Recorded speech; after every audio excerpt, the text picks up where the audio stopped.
Your Excellency, a few years ago I had the distinct privilege of visiting your northern neighbor in Uganda. And one thing that struck me, I think, most deeply about my time there was as I entered every town and village, folks would come out walking, singing, celebrating, saying, "You're welcome, you're welcome, you're welcome." And in the United States, you know, "you're welcome" is something we say once we've received something. Say, "Thank you, you're welcome. Thank you, you're welcome." And it struck me that my new friends had really gotten this term and this phrase right. As we walk up, as we meet new friends, we want to receive them and let them know they are welcome. And Your Excellency, we want you to know, as Charlotteans, as citizens of the United States, you are welcome here.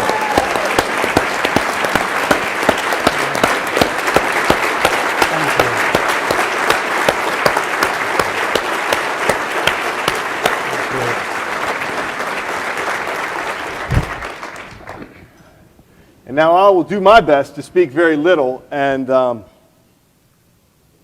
give you the opportunity to share what's on your heart, to share your story that I think we are all so eager to hear. So if you would, in your own words, please share the story of Rwanda and what it's walked through as far back as you would like. And I think what many of us would love to hear from you as a leader as well, because we tried to fill this room with leaders, men and women of impact, who could receive your words and go out and multiply the impact and effect of them.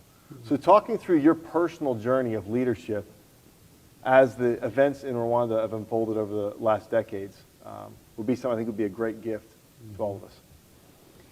Well, thank you, Casey, and I wish to thank Tim Scott, Senator, and Andy, my friend, and the distinguished ladies and gentlemen here in the audience for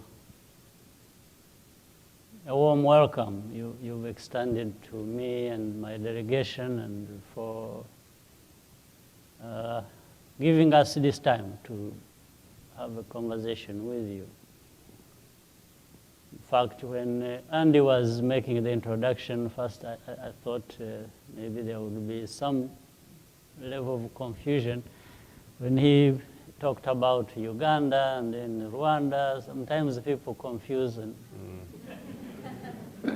in fact, because I have also lived and grown up in both countries, it's not clear which one I belong to. Sometimes they think, some think I'm the president of Uganda, others think I'm the president of Rwanda. So I want to make it clear, I'm the president of Rwanda, and that's why I grew up as, my family went into exile when I was 4 years old. That's why I grew up in a refugee camp for over 20 years. Like many other Rwandans, there are many in Uganda, others who grew up in Burundi, in DRC now, which was Zaire then, others Tanzania, the whole of the East African region, and quite a number of others in Europe or United States. So my story, or the story of Rwanda, in a sense, mirrors many other stories on our African continent. But there are also differences. So as I grew up as a child, similar story like Andy told, going to school barefoot, and crossing rivers without knowing how to swim, a similar story. Maybe the difference, I've learned to swim after time. He hasn't yet. But the same story, pretty much the same story. So when we grew up, and the many other young people, we thought about why were we refugees? Why were we stateless?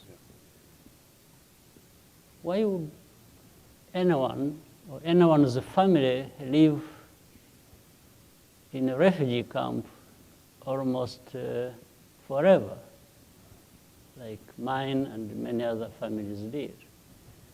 So therefore, as we grew up, the question became clearer and clearer that there were issues to resolve that made us stateless. And the issues to resolve started with back where we came from, and that was my country, Rwanda.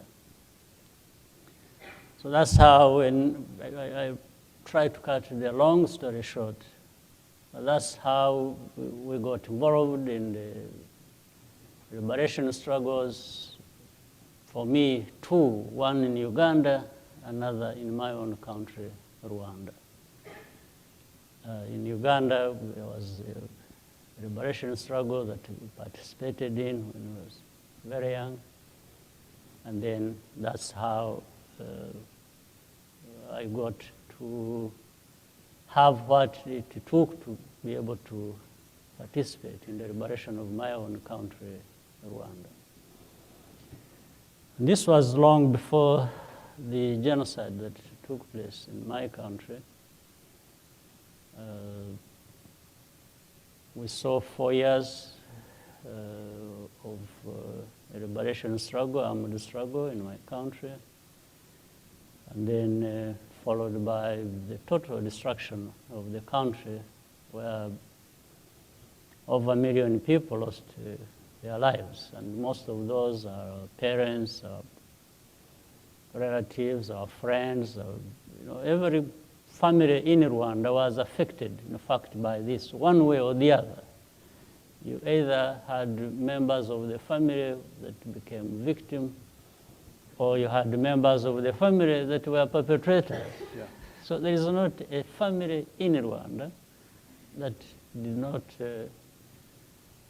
lose one way or the other. So 1 million people 1 million for were sure. killed. Yes. And how many, what's the total population? Currently, we have 12 million. 12 million people in the country. At that time, it was about maybe 8. Wow. We 15% lost of the one, population and then, yes. lost to genocide. Right. So here, this is, all these tragedies in a way shape people, and the kind of experiences also contribute to people either doing better, working harder in trying to address the challenges that people face on a daily basis. So in these tragedies, there are silver linings that you find, that people emerge, and the aspiration is for a much better future than they have witnessed or experienced or have heard about. And that's how I was saying the story of Rwanda mirrors many other stories of African continent, where many countries experience poverty, disease, conflict, hunger. But at the same time, we've seen transformation take place, where countries are now developing, and there is prosperity coming in. There is peace, there is security, there is entrepreneurship, young people. In my country, 71% of our population are under 30 years old. Wow. Yes, 71%. Wow. 71% under 30. Yes. Wow. But that is similar to other parts of the continent. Yeah. It's so close to that. It's about that. It's either between 60 and 70%. So in the whole process, everyone is looking for what is it that we can do to uplift ourselves, to take our countries to a higher level, meaning the whole continent is like Rwanda, or Rwanda is like the whole continent is. So we want to work together. There's more integration. We are talking about creating common markets. We are talking about working together so that we can, if you will, catch up with other regions of the world where there are developed countries, countries merging and moving towards development. So that's the struggle our countries. And we don't allow ourselves to get lost in our history, in our tragedies. Because if you do that, then that's where you stay. Yeah. Yeah. So what we have tried to do is to make sure that, yes, we have learned lessons with these tragedies, but the lessons should be able to inform us as to how we shape our future. And that has also taught people to value not only themselves, but others. In Rwanda, we cannot work toward prosperity leaving anyone behind. Then it doesn't make sense. So the conversation is, how do we invest in our people? How do we make sure that everyone moves along with us forward? That speaks to the kinds of investments we have made in education, in health, in making sure that there is participation in politics, in the governance, this civic duty that we owe ourselves, which Senator Tim Scott talked about, the civic duty of every individual of our country, and then together collectively being able to move our country forward. In fact, that's how reconciliation comes about. As I said, we don't need to get lost in our past, but rather look forward. So we try to bring all the sectors of our society together to speak with one another, to find value in each other, to be able to move together forward. And I think there has been good progress, which is the real foundation of the future we want to shape. Yeah. I think that'd be something that we would love to even hear more about, because oftentimes, Senator Scott alluded to in our own nation, we look at a lot of problems, we look at a lot of divisions, we see, we like to point fingers too, right? Yes. I'm in the private sector, I like to point fingers at the public sector. Hey, it's the politicians. The politicians say, hey, it's the business owners. Business owners go, hey, it's the church. We say, hey, it's the education sector. I know you've had 3 tenets, unity, accountability, and a big vision that have served to really unite the nation and bring, I wonder if you could talk to us some about how it is you've made the opportunity that folks are living into greater than the opposition they have to working with one another.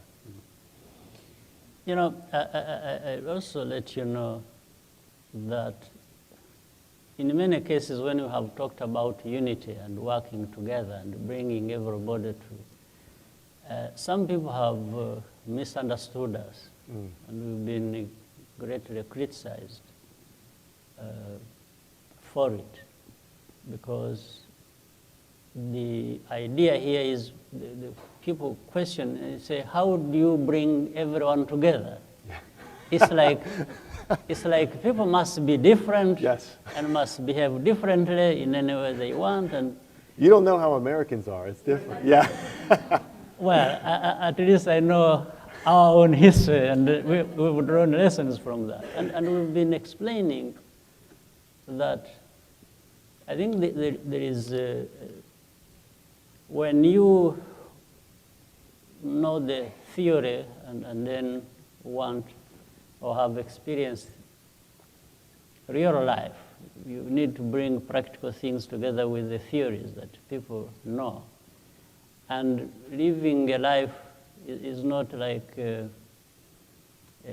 textbook story. It can be messy in Rwanda as well. Yeah, absolutely. Yeah. So therefore, we're saying like in the message of reconciliation was people can be different. They can express themselves differently. But if you want to use the difference to harm the other, then there is a problem. There has to be an environment, there has to be a situation that does not allow this. Because you are different from me doesn't mean that you have to be against me or I have to be against you. We have to work together because in the end we are one nation. So with this background of where some people became victims, others killed, and whatever went on in between, we are saying you be whatever you want to be. Identify yourself with what you want to identify yourself. But if it goes to the level where you can kill somebody because they are different from you, this is not acceptable. So we had to find this line, this dividing line, and make sure that we live by it. And it's not easy. It's not easy every time, because when you were trying reconciliation, there were also people saying, no, but we need justice. So bringing together reconciliation and justice is probably the most difficult thing. Yeah. But in any case, we will still go ahead and tell the victims who want justice and say, look, bear with us. You are actually the people to ask something from. We can only ask from you reconciliation, forgive. Yes. All of us don't have to forget, but you can forgive. But the other, there is not much to ask from them. If you were a perpetrator, if you killed, what do we ask from you? If you're a perpetrator of a crime, yes, you have nothing to give your victim. victim. You have nothing to give. What do we ask that from victim you? Oh, yes, has that forgiveness victim to give. can forgive. And that forgiving is powerful, and it allows a movement forward. Yeah. So we therefore had to create this balance all the time and keep narrowing the differences and finding the higher value of what we have to live for, and say, why don't we rally towards that? Maintain we are different anyway, even if we didn't want to be, we are, but you can also decide how you live within and with your differences. So that commonly you benefit from that. And that's the complexity of the situation we have had to manage. And as I said, when we say unity coming together, it's like people don't understand it. They say, why do you want unity? Why don't you let people become different from each other? And you say, fine, people can be different from each other. They can express their differences, if you will. But at the same time, we can't allow a certain line to be crossed. Right. Because if you cross it, then you go to the tragedy we had in Rwanda. We can maintain unity of purpose. Absolutely. Right. While having differences of approach. So therefore, that's how we came to talking about unity, but of course, unity with accountability.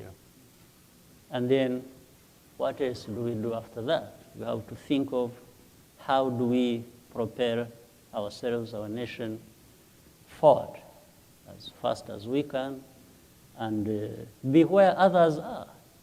When we look at developed countries, look at here in the United States, we ask ourselves, they say, why can't we be like United States? Oh, please be better. Yeah. Please be better. Yeah. No, the people. Whatever you may blame yourselves for, maybe it's politics, but it's not the people. So people, later on, how they decide to manage themselves, that's a different issue, but they have achieved this level of development that everyone wants to aspire to. That's what I'm talking about. Your vision of unity and accountability are fabulous, but what they provide for, I think, is what gets me most excited, and probably many of the men and women in this room most excited, which is a big vision and a big dream. Right. I love about Rwanda that you're not the largest nation in Africa. Is that fair? Right. There are nations with many more people, Absolutely. larger economies, more territory, Yep. yet you're setting a standard and a standard of excellence and leading the way in now one of the largest continents in the world. Right.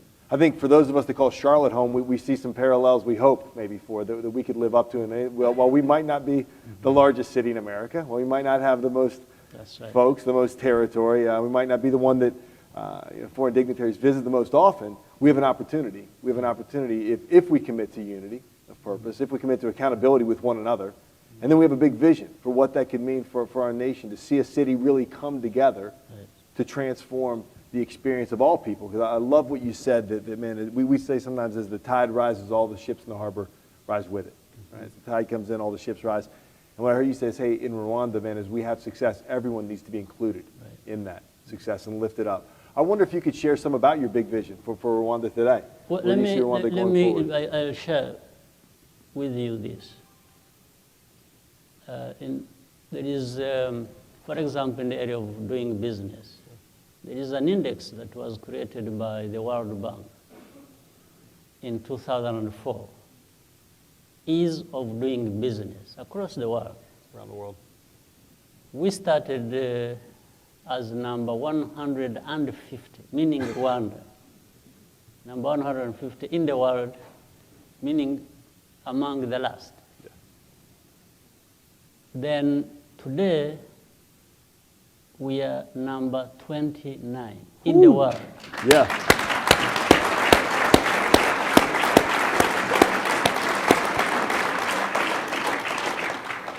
Number 2 in Africa. Wow. Number 2 in Wow. Africa, number 29 in the world. Wow. In fact, in the world, as the fastest reforming country in the world, we are number 1. Wow. So, as you rightly said, we are not anywhere near to being one of the biggest countries you could think of. Yeah. Absolutely not. We are a very small, landlocked country in the heart of Africa, 12 million people, with all the complicated history that we are talking about. So this can only come out of looking beyond your size, your location, and saying what is it in terms of values, what is it that is going to drive us, that is going to raise us to the level where we want to be. And that is the choice we made. In fact, I've told people so several times that in our complicated history and geography and everything, and politics, the only way we have succeeded in this, as shown by the progress we made, for example, in the index of doing business, we said we have to make choices, even difficult choices, about what we want to do and want to achieve and where we want to be. We don't follow rules. We follow choices. There is no rule book for us. You know, there is a tendency that the world has a rule book. Everyone reads from and say, we are going to do like this. No, we say, no. For us, we have the freedom to make the choices. You can read the rule book, you can do whatever you want, but we finally make the choices. Which way do we want to go? How do we go there? How do we bring everyone to come around these choices? And then if things work for us, we gain from that, we celebrate, we are happy, we move on. If they don't work for us, we don't blame anybody. We just look back and say, where did we get it wrong? How can we correct it? And so that we don't make other people's mistakes in the end, because we have had this kind of relationships in the world where people come and dictate to you what you must do. Yeah. In the end, when things go wrong, it's you. It's not them. Even if you actually did what they told you to do, they'll be the ones to turn around and blame you for it. Yeah. So these are lessons we have learned through these hardships, and so we keep going forward on that. Keep a posture of learning, keep innovating. Yeah, throw out the rules. I like that one a lot. So women... Can I use that at my house? Yeah. Women in our country, 52% of our population, they stand at 62 now percent of our parliamentarians. The parliament is 62% women. 62. Yes. Yeah. Come on, women. Come on. Thank you, Pamela Powell. Another woman in the audience, stand up. I think my wife was standing up with her. We have 50% of our cabinet, the ministers. Yes. The cabinet ministers are women, 50%. Yeah. We have 44% in the judiciary, in the system. 44%. 44%. Yes. I want to make sure you guys are catching all these stats, because there's been some clapping, but you could do a little more justice. This was 62% of parliamentarians, women. 50% of his cabinet, women. And 42% of judicial officials in the nation. 44? Yes. Thank you, Harvard. Thank you. I was with Tim. So we can go on and on and on, but what I'm trying to say is that while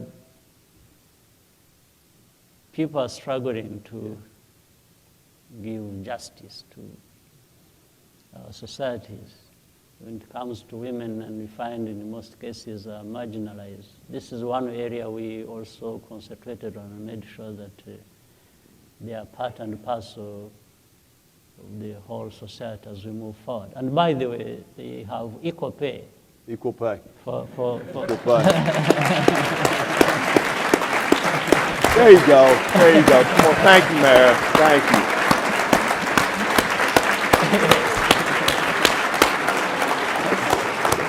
Beautiful.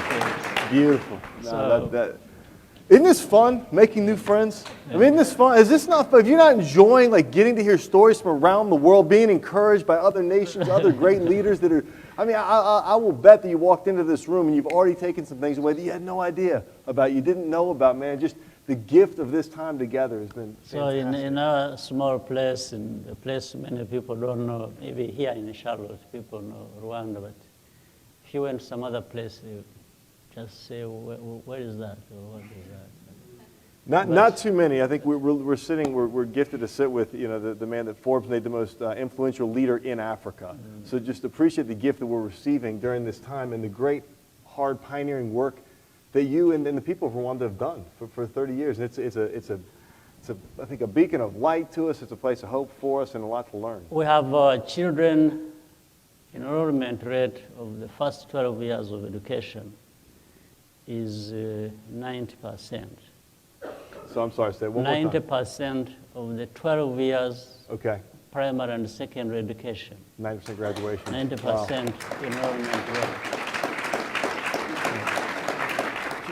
Could we talk about that one for just a moment? Because I've read some of what you've said about the power of education. Yes. The power of education, and the power of education to transform poverty and to give children opportunity. I could first give you more. We have 87% of our population has health insurance coverage. Wow. Wow.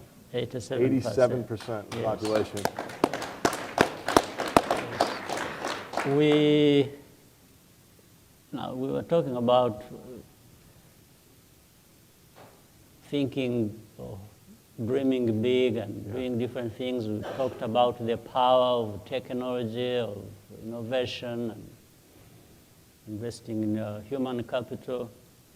We also, for example, in our health system, we are able to distribute medicines, especially vital medicines, to rural areas, and vaccines or blood samples required by drones. We use drones to deliver to the remotest. So wow. what would have taken 6 hours drive, Yeah. 6 hours, 3 hours, and so the drone would take about maybe for the 6 hours, 30 minutes. Wow. Yeah. Wow. A 30-minute drone So this flight. has, yes, it has. So there are many of these things which we've been trying to put together despite our history and everything. We are really driven to leave this past far behind us without forgetting it, but wanting to move as fast forward as we can. And I So we think, can talk about education. You wanted to- yeah, I want to hear about education, but I'd love to just hammer that point you made of said without forgetting, Yeah. without forgetting, and without forgetting what we've come from, because in many ways, the stories I've heard from pastors and friends who have come and shared some of the stories of reconciliation and the rebuilding work of Rwanda were anchored actually in the pain. They were anchored in an understanding of what can happen if racism and classism are allowed to persist. And then the devastating results that those things can lead to, and then an even more redoubled commitment to seeing those things put aside, to seeing forgiveness happen in society. And so in many ways, I think you'd never want to forget, right? That incredible lessons that you all learned. And we have seen this permeate throughout the levels of society. Even ordinary people in their rural settings understand this message. We've been talking to one another about this message. And, it seems everyone gets it. Yeah. And it is also has become a driver of what we are trying to do and achieve for ourselves. So I have a selfish question. I get to be up here, so I get one, and we're going to allow some folks, I think, to ask some other questions if we have time for that. Andy, couple questions. But mine is around education. It's something I've been passionate about. And in the U.S., look at the education of the school as an institution in our society that actually provides a pathway, an on-ramp into opportunity for children that are born into poverty. And so we've been very active in trying to think through how to bring educational opportunities to children born into poverty in the United States. I've read some of what you've written about the importance of education, of helping lift children and actually just kind of create generational opportunity in Rwanda. Would you share some of your perspectives on the importance of education and the role it's played in this story? Well, education is the most important investment we can make in our people, as is very clear, I think, to everyone. Like in our case, Rwanda, we aren't as much endowed with the natural resources or some of the things big countries have. But we've focused on what we know is our main asset, our main resource, that is our people. So education is even more important in this sense, that when you have equipped somebody with education, that tool takes this person anywhere they want to go.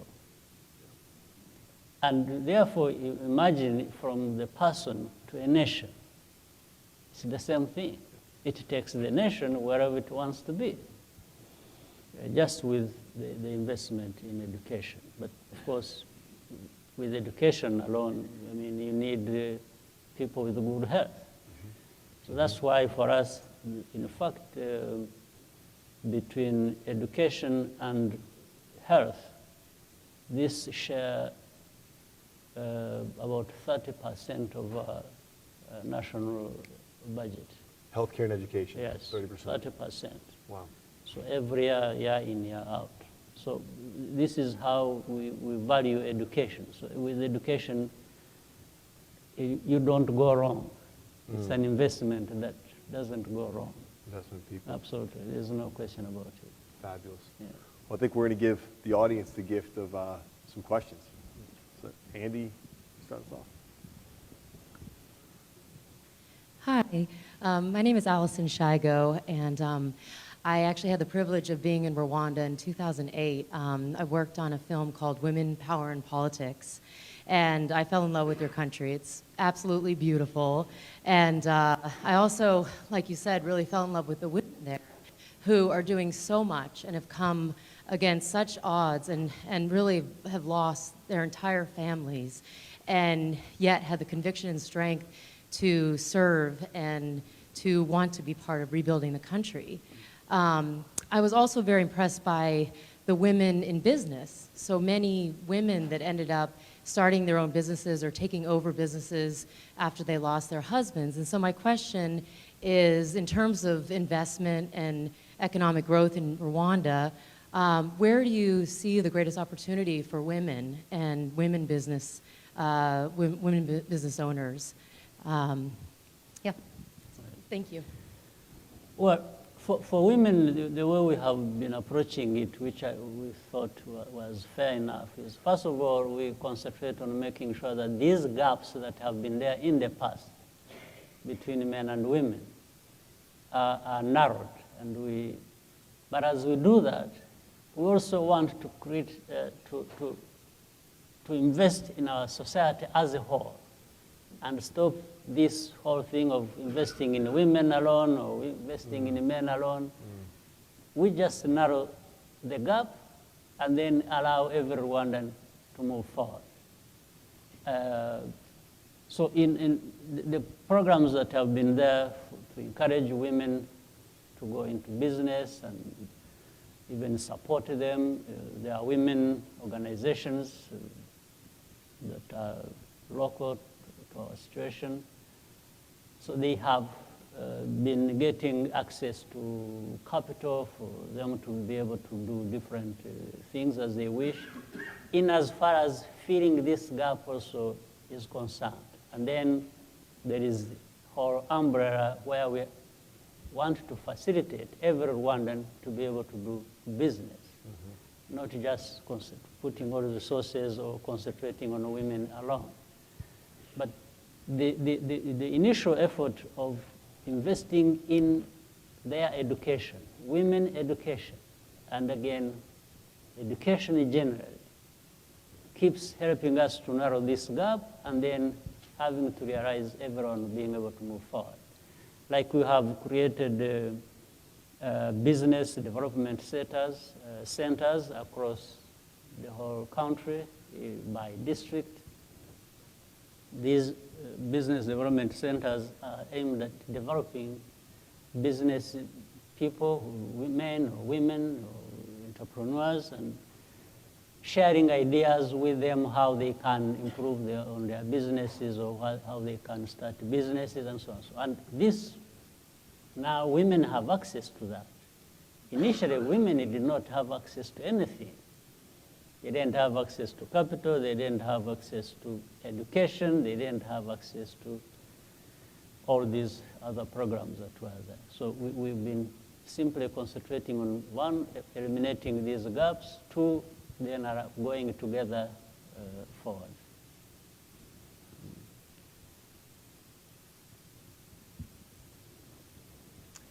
Mr. President, we're really glad to have you here. I'm Jennifer Roberts. I was the mayor of Charlotte until 2 years ago. And we are so grateful to be able to learn from each other.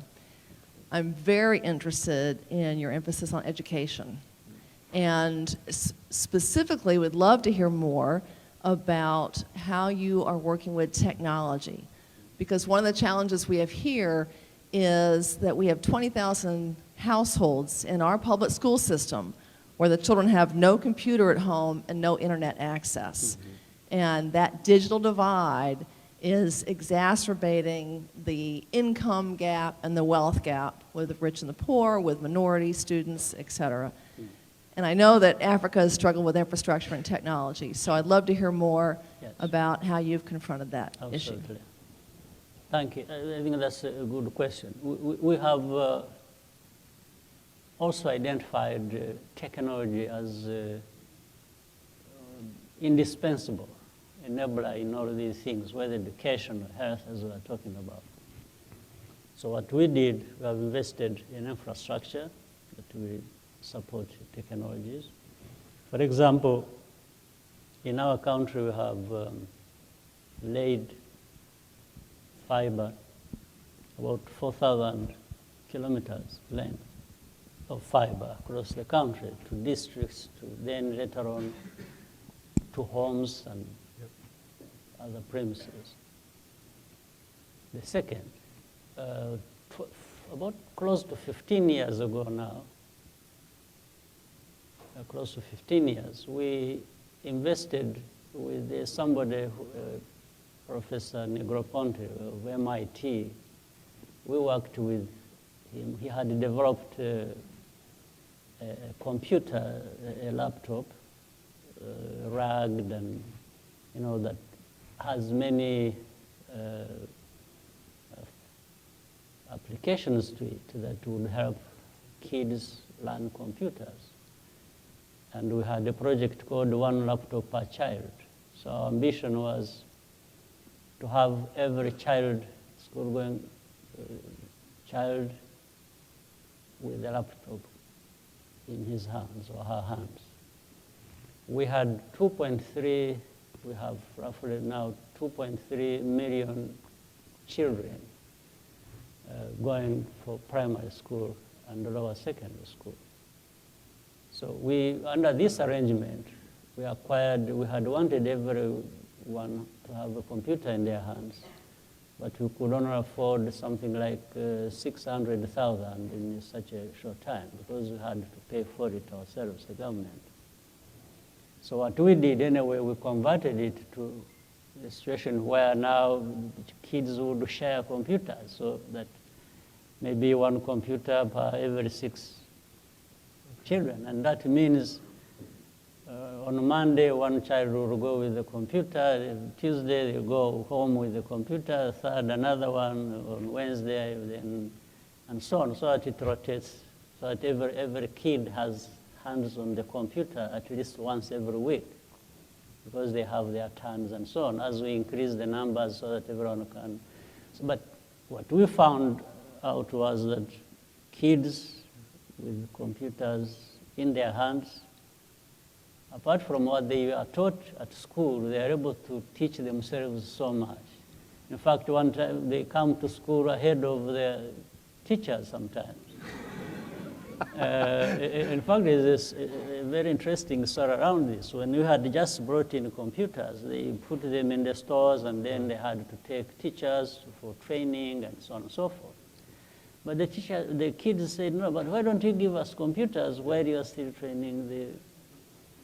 So we told the schools to allow kids to go home with their computers, first time.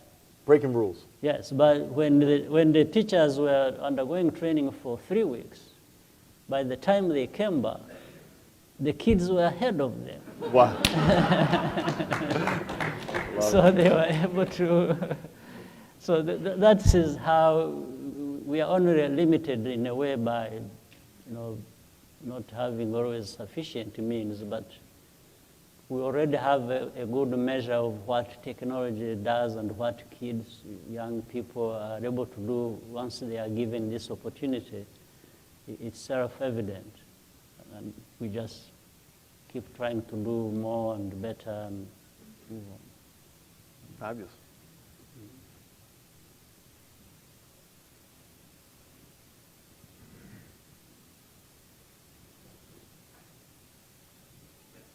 Hello, I'm Tamara Park, and in 2009, I did a television series where I trekked through Africa and what the West could learn from Africa. And when I got to Rwanda, I was so struck by your spirit of innovation. So just building on your question, I was wondering, was that a united vision to bring the country together through innovation? It seemed like that was contagious when I was there in 2009. Yeah. Well, thank you. The ideas come from different people or different parts of society, but quickly identified as something that is useful to the nation. So we run around it and carry out mobilization. And especially we are helped by demonstration of some of the successes or progress that are made in the course of doing what has been chosen to be done. So that's why, so in Rwanda, that's why I said there is a silver lining in one sense. On one hand, in our history, a country torn apart, so divided, and so on. Now, today is another extreme. People rallying together, coming together around everything that has been identified as something that can, improve their lives and take them forward. For people to come around what has been identified as working and productive for us, I don't think it happens anywhere else at a faster rate. Yes. But I tend to connect the two. It's one extreme leading to another extreme. Yes, it's like people want to leave this extreme division and hate and the misery that came with it and death and so on. It's like they are so eager to leave this behind to something that can now restore some sense of sanity, if you will, and being together and doing things that should have been in place in the first place. Okay, we have time for one more. Thank you very much. And thank you very much, President Kagame, for your track record in Africa, particularly looking at the journey from where Rwanda was and where it is today. I have a couple of questions. You mentioned the importance of education. First of all, I just want to hear from you. I know you have a great mind. Who is an educated person, right? From your perspective, who is an educated person? And the next question is, this year in the United States, in August, particularly the 19th, it will be 400 years since the first enslaved Africans. Since? 400 years since the first enslaved Africans Yes. arrived in English America. And it is a historic moment, an opportunity for real reconciliation within the United States across race, class, and the like. Beyond the first question of who is an educated person, would you consider bringing your lesson from the pilot of Rwanda, deep in the heart of Africa, to help and bring about reconciliation in the United States? Thank you.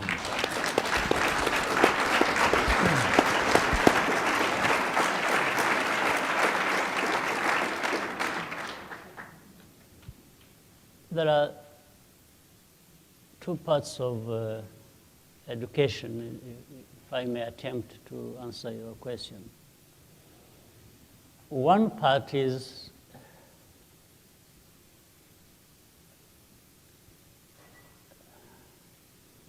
with the modern societies.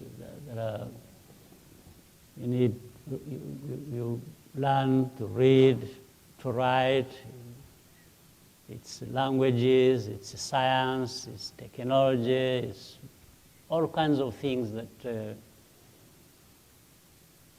as things have evolved in our world, there is that process they call learning, education, and so on. You learn a language that you did not speak, somebody else's. That is, or even start with learning your own. Because when people are born and growing up, they don't know even their own languages. They learn their own languages. And others. Then you learn mathematics. You learn all kinds of disciplines.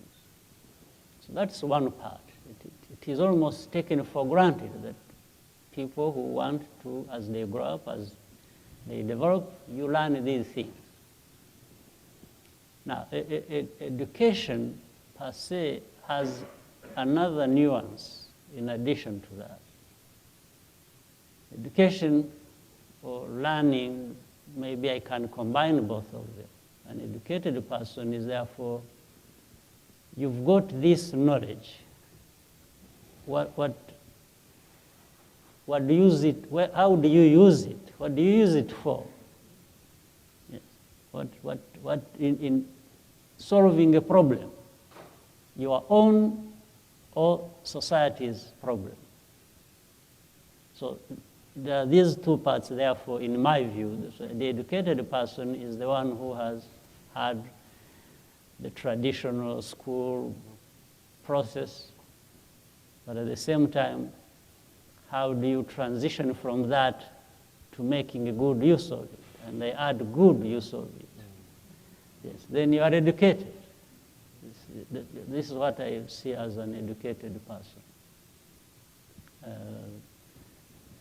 Maybe that is the best I can say about it. Now, for the other part, you know, in many ways, reconciliation, or, as I said, there are many problems across the world, and unfortunately, we have had our fair share of problems in the world, meaning Rwanda. We've learned from that. We have tried to change things in our own country to address what the problem was. There are other problems in other parts of the world, and people there struggle to address their own problems. I would wish to say that I can't pretend, or Rwanda wouldn't or shouldn't pretend to say, because the only thing that comes from Rwanda is if we have overcome some of these extreme cases of, you know, problems, it should give hope to anyone else that they can overcome their own problems. That's the only thing I can say, but I don't think we have lessons we can take to other people and say, if you do this, that will solve your problem. I don't think, so people with those problems have to make these hard choices I started with when I was talking about that, and decide which way to go with addressing the challenges before them.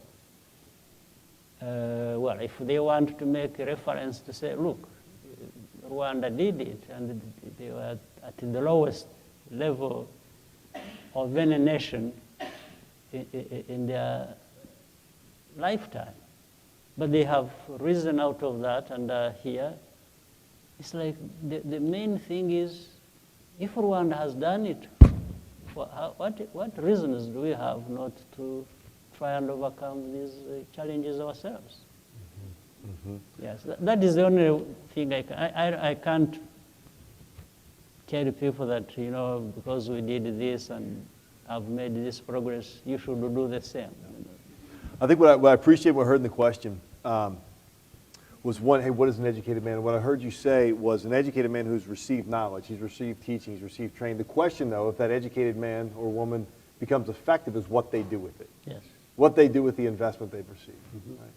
And similarly, I think today, you know, we've received some instruction. We've received an example. We've received a story of a nation that's gone about the hard work of reconciliation. You know, the question for us as we do remember the past, because we need to be anchored in the truth of the past and have clarity on it. As we do remember the past, what are we going to do with these great lessons we've learned? Right? What are we going to do? How are we going to put these to action? How are we going to steward this investment that you've made in us today? Absolutely. Right? So I don't think you want to be alone. I don't think you want to be the only nation that's pursuing innovation. Absolutely the only not. nation that's lifting up women in power. The only nation that's leading the way in prosperity and innovation. You don't want to be alone in this. Absolutely. That's why, in fact, we share our own experiences with all the African countries. Yes, we across. In fact, recently I have had the opportunity to lead the African Union. That's about 55 countries. I have been the chairman of that organization, the African Union. for 12 months. And throughout the 12 months, my message was just as we were discussing here. It's like Rwanda is part of you. We are you and you are us as Africans. This is what we went through. Well, even before you tell them, they tell you because they know that. And they want to say, how have you come from here to this point? And we tell them the story. The only thing is to tell the story and say, this is how we did it. It may work for you, it may not work for you the same way, but there are certain things, at least in terms of mindset, in terms of a mentality that is developed, and the choices you make, and the lessons learned, anybody can solve their problems. But nobody is going to come to address your problem. Yeah. No. Yeah. It doesn't, you can even, we have had this experience and we tell our friends and partners, we say, sometimes they have come with lessons to teach us how to, and then we've humbly told them we appreciate you. We appreciate your support and your sympathy and willing to be with us, but this life here lived by these Rwandans, they can only be the ones to lead the way in addressing it. Yeah. The rest will just be help, support, sympathy, and but you don't want to replace anybody in addressing their own problems. Yeah. You can't substitute them. Don't rob them of that No. gift to address them. Yeah, and the dignity found therein. Now Rwanda is a nation that's looked up to around the world as an example of what it looks like to create all these attributes that we would love to have, whereas 3 decades ago that wasn't the case. But you weren't robbed of it, it was done yourself. Absolutely. We can only share ideas, experiences, but when it comes to doing what makes the difference, it's you to do it. Yeah. Yes. Well, Your Excellency, as you said to the African Union that Rwanda is part of you, I would say to you, hey, Rwanda is part of us, part of us. We're part of a global, right, a global people group. And I thank you, brother, for coming and sharing your story that has benefited us so greatly. And my challenge, I think, to all of us, our challenge here today is to take and receive these teachings we've had. Take and receive the hard lessons that Rwanda has learned and has modeled for all of us. Take this picture of hope, this picture of transformation, this picture of what can be, and move forward together in unity and accountability, and with a big vision, of what we could collectively do together. Somewhat a nation, Africa needing a vision, I think our nation needs a vision. Our nation needs a vision of a city that rises up, that comes together, that looks pragmatically at problems, not from political ideologies, but really from a solutions learning-based orientation. Big countries need even a bigger vision.